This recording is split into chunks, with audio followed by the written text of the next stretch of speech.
మీ business ఏదైనా మీ ఊర్లో promotion చేయాలంటే అది సుమన్ టీవీతోనే సాధ్యం. ఇప్పుడే సంప్రదించండి.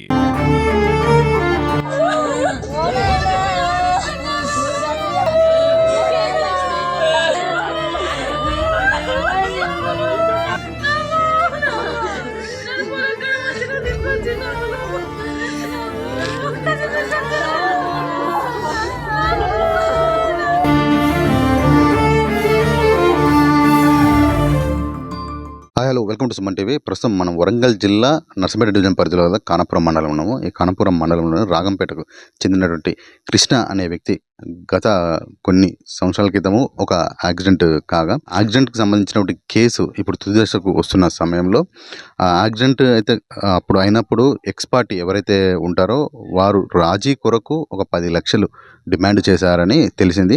ఈ డిమాండ్ చేయంగా ఆ పైసలను ఇవ్వలేను అని చెప్పేసి తన ఆర్థిక పరిస్థితులు బాగలేవని చెప్పేసి చెప్పినా కూడా వాళ్ళు ఆ 10 లక్షలు ఖచ్చితంగా ఇవ్వాలని డిమాండ్ చేసే క్రమంలోనే తను గత నెల 29వ తారీఖు రోజు సెల్ఫీ వీడియో తీసుకొని తను బలన్మరణం చెందడం జరిగింది. ప్రస్తుతం అయితే మనం అతని ఇంటి దగ్గర ఉన్నాము.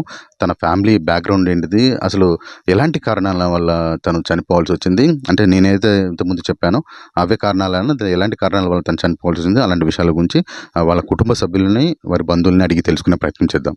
మనతో పాటు కృష్ణ భార్య ఉన్నారు. మీ పేరు ఏం పేరమ్మా? నా పేరు స్వప్న. స్వప్న గారు, ఏం జరిగింది? అయితే మీ భర్త గత నెల 29వ తారీఖు రోజు సెల్ఫీ వీడియో తీసుకొని బలన్మరణం చెందాడు. అసలు ఎందుకు ఆ పని చేయాల్సి వచ్చింది? వాళ్ళు బెదిరించిండ్రు. ఆడికి తాళ్ళెక్కడానికి పోతే అన్నారట కదా, నీ భార్యను నువ్వు 10 లక్షలు ఇవాళ రాజీకి పడతానంటున్నావు కదా, నీ లక్షతోనే మేము వదులుకోలేము, 10 లక్షలు ఇస్తేనే మేము ఒప్పుకుంటాం, ఈ పైసలు తీసుకొని నీ దగ్గరికి రాము, నిన్నేం చెయ్యం అన్నారు. అయితే 10 లక్షలు నేను ఇయ్యను అని అనుకున్నాం అనుకో, నీ భార్యను నీ పిల్లలను నైటే చంపుతాం, నువ్వు ఇలా పేషికి కూడా పోవద్దు, నైటే చంపుతాం నేను నీ భార్యను పిల్లలను, వాళ్ళని చంపి నీ ఇంటి మీదకి వచ్చి నేను ఉంటా, నా పిల్లలను తీసుకొచ్చి నేను ఇంట్లో ఉంటా అని చెప్పిందట. ఎవరు అన్నారు అట్లా మాట? ఈ పేషి పోతాండు కదా. ఏ పేషి అంటే మీరు ఏదైతే పేషికి వెళ్ళారో ఏ యాక్సిడెంట్ అది చెప్పండి. మొత్తంలో ఏం యాక్సిడెంట్, ఏం జరిగింది, ఎట్లా జరిగింది, వాళ్ళు ఎందుకు వాళ్ళు వచ్చి ఎలాంటి పరిస్థితి వల్ల వాళ్ళు మీ దగ్గరకు వచ్చి పైసలు అడగడం జరిగింది?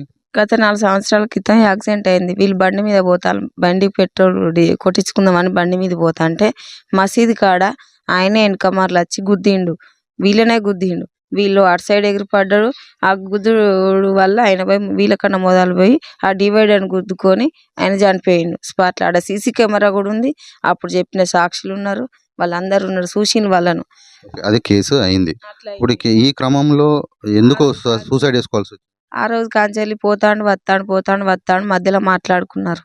మధ్యలో మాట్లాడుకొని పెద్ద మనుషుల కాడ ఉంచి పెద్ద మనుషులను కూడా పెట్టుకొని మా ఊరు సర్పంచ్ వాళ్ళని వీళ్ళని అందరూ 4 ఊర్ల పెద్ద మనుషులు వచ్చి పంచాయతీ చేసుకొని లాస్ట్కి వచ్చారు, గింత ఇస్తామని ఆడ మాట్లాడుకున్నారు.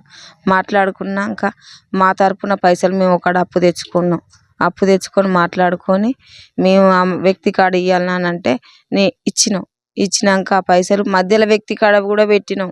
ఆ వ్యక్తి కూడా ఫోన్ ఎత్తలేదు అందుబాటులో. ఆ 3 రోజుల కంచెలు ఫోన్ చేస్తా అంటే ఆ వ్యక్తి దగ్గర పైసలు పెట్టుకున్న వ్యక్తి కూడా ఫోన్ ఎత్తలేదు. ఫోన్ ఎత్తకుంటే పేరు కూడా అతని పేరు ఎవరో కాదు, నా మంచిగా నర్సయ్య అనే వ్యక్తి, ఆ వ్యక్తి కాడ 80,000 రూపాయలు పెట్టి 6 నెలలు అవుతుంది.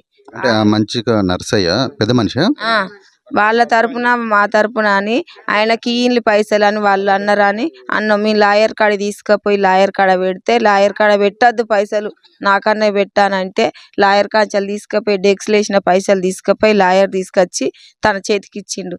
తన చేతికి ఇవ్వగానే ఆయన తీసుకుపోయి 6 నెలల కాంచెలు ఆయన దగ్గర పెట్టుకున్నాడు. మరి ఆయన పంపించిండ్లా వీళ్ళు పంపించిండ్లా ఎవరు పంపించిండ్రు, మాకు కావాలి, మాకు గట్టి నిర్ణయం కావాలి, ఆయన కాంచెలు కూడా పైసలు అన్నీ రావాలి నాకు. ఇప్పుడు ఆయన దగ్గర పైసలు ఉన్నాయి. 3 రోజుల కాంచెల్లి నా భర్త చేసిండు, మా నాన్న చేసిండు, మా అమ్మ చేసింది, మా నెంబర్లు ఎవరు చూసుకున్నా ఫోన్ ఎత్తలేదు. 3 రోజుల కాంచెలు ఫోన్ చేస్తే 3 రోజుల కాంచెలు ఫోన్లు ఆయన ఎత్తలేదు. ఆ నెంబర్ చూసుకున్నా మరి ఎందుకు ఎత్తలేడని ఈయన భయపడ్డాడు. 6 నెలల కాంచెలు ఆయన దగ్గర పైసలు ఉన్నాయి, మరి ఆయన ఫోన్ ఎత్తలేడని ఆయన కాడ కూడా మరి ఎందుకు ఉంచుకుంటాను అని ఒక్క ఫోన్ చేసి నీ పైసలు ఏడిపోవు, ఇవాళ పేషి పోయేది, వాళ్ళు ఈడికి వచ్చి తాళ్ళకి వచ్చి 6 వచ్చి నన్ను ఇట్లా బెదిరిస్తాన్లు, నా దగ్గర ఈ 10 లక్షలు ఇవ్వని వీళ్ళు డిమాండ్ చేస్తాన్లు. వాళ్ళ దగ్గర 10 లక్షలు ఏడదేను, నేను వీని దగ్గర 80,000 ఉన్నాయి, వీడు ఇత్తలేడు నా దగ్గర పైసలు, ఫోన్ చేస్తే ఎత్తుతలేడు, మరి ఈ పైసలు వస్తాయా రావా, ఆ పైసలు నేను ఏడదేను అని ఎవ్వలో చెప్పలే. తన ఎత్తు కొడుకులు ఉన్నారు, వాళ్ళ అన్న కొడుకులు, ఆ కొడుకులో చెప్పుకోలేదు. తను ఎంబటి నన్ను బండి మీద తీసుకుపోయిండు, నన్ను బండి మీద తీసుకుపోయి స్టేషన్ కాంచెలే పోయిండు. నాకు ఒక్క మచ్చడ ఆడికి వచ్చినప్పుడు దింపినప్పుడే కానీ ఎంబడి పోయేటప్పుడే కానీ నాకేం చెప్పలేదు. చెప్పుడు ఏమైనా వాళ్ళే సెల్ఫీ తీయకుండా నన్ను వచ్చిండ్రు, వాళ్ళ దగ్గరికి వచ్చిండ్రు, 6 వచ్చిండ్రు. నేను కళ్ళు పడుతా అంటే 6 వచ్చిండ్రు. కళ్ళు లొట్టి వాళ్ళకి ఇచ్చి, మా తాళ్ళెక్కటోళ్ళు అడ్డకాడ వాళ్ళ కళ్ళు వేరేటోళ్ళకు అమ్ము అని వాళ్ళకు అడ్డే కళ్ళు లొట్టి ఇచ్చి, ఆ లొట్టి వాళ్ళ దగ్గర నుంచి వెళ్ళి వచ్చి దూరం పోయిందట ఒక తుప్ప సాటుకు. ఆ దూరం పోయి ఆ మాటి చుట్టూ గిరేసుకొని ఆ మనిషిని వాళ్ళ దగ్గర ఉన్న శీలలతోని పొడతామన్నారట. ఇవాళ పైసలు నువ్వు ఇయ్యకుంటే 10 లక్షలు ఆడ ఇత్తనాన్ని వాళ్ళకి ఇత్తనాన్ని ఒప్పుకొని వచ్చిండట. నేను ఆడ వాళ్ళకి ఇత్తనాన్ని ఒప్పుకొని వచ్చిన, నా ఇంట్లో చూస్తే పైసలు ఏం లేదు, నేను అప్పు తెచ్చి ఇల్లు కట్టుకున్నా, నేను అప్పు కట్టను, వాడు ఫోన్ ఎత్తుతలేడు, వాని పైసలు వాని కాడ ఉన్నాయి, నేను ఈడ 10 లక్షలు ఏడదేను, వీళ్ళకి ఏడియ్యా, నన్ను చంపు, నా పిల్లలను చంపుతా అంటాడు, రాత్రికే చంపుతానన్నాడు. ఇవన్నీ జరిగినప్పుడు మీతో చెప్పుకొనే చచ్చిపోయిండు, వాగ్దానం ఇచ్చే చచ్చిపోయిండు, సెల్ఫీ వీడియో తీసుకున్నాడు, వీడియోలో చెప్పిండు, మాకు చచ్చిపోయే ముందు కూడా ఈ వాగ్దానం గట్టి వాంగ్మూలం ఇచ్చిండు అందరికి.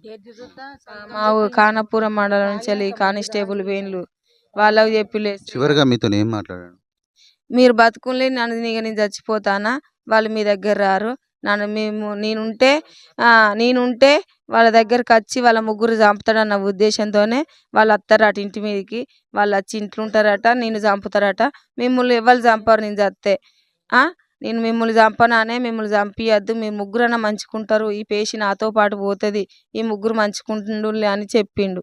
అంతే. ఇక్కడ కృష్ణ భార్య స్వప్న చెప్పేది ఏంటంటే, గత 4 సంవత్సరాల క్రితము ఒక యాక్సిడెంట్ మండల కేంద్రంలో జరగగా, ఆ టైంలో తను బైక్ మీద వెళ్తున్న క్రమంలో వెనుక నుంచెలు నల్లబెల్లి మండలానికి చెందినటువంటి ఒక వ్యక్తి ఈయన బైక్ని గుద్దగా తను డివైడర్ మీద పడి చనిపోయాడు. ఆ క్రమంలో అది కేసు నమోదై అది కోర్టు విచారణ జరుగుతూ ఉన్నది. కోర్టు కేసు తుది దశకు రాగా రాజీ పడాలని చెప్పేసి వాళ్ళు బలవంతం చేశారు. రాజీ పడాలంటే 10 లక్షలు ఇస్తేనే మేము రాజీ పడతామని చెప్పేసి వాళ్ళు డిమాండ్ చేయడం జరిగింది. కానీ కృష్ణ తను వ్యక్తిగతంగా తను గౌడ కులస్తుడు, తను తాళ్ళు వెక్కుకుంటా వ్యవసాయ కుటుంబ నేపథ్యం గల వ్యక్తి, నేను ఆల్రెడీ ఇల్లు కట్టుకున్నాను, నేను అప్పుల బాధలో ఉన్నాను, నాకు అంతగా ఇచ్చేంత స్తోమత లేదు, మీరు పదే పదే నన్ను అడగండి అని చెప్పాడు. అయితే ఒకరోజు తను కళ్ళు పోస్తున్న సమయంలో తన అడ్డా దగ్గర అక్కడికి ఒక 6 వచ్చి తనను బెదిరించడం జరిగింది. నువ్వు రాజీ పడాలి, రాజీ పడి పైసలు ఇవ్వాలి, పైసలు ఇవ్వలేని యెడల మీ కుటుంబాన్ని నేను చంపేస్తామని చెప్పేసి వాళ్ళు బెదిరించారని చెప్పేసి మనతో పాటు కృష్ణ భార్య స్వప్న మనతో పాటు చెప్పుకుంటున్నారు.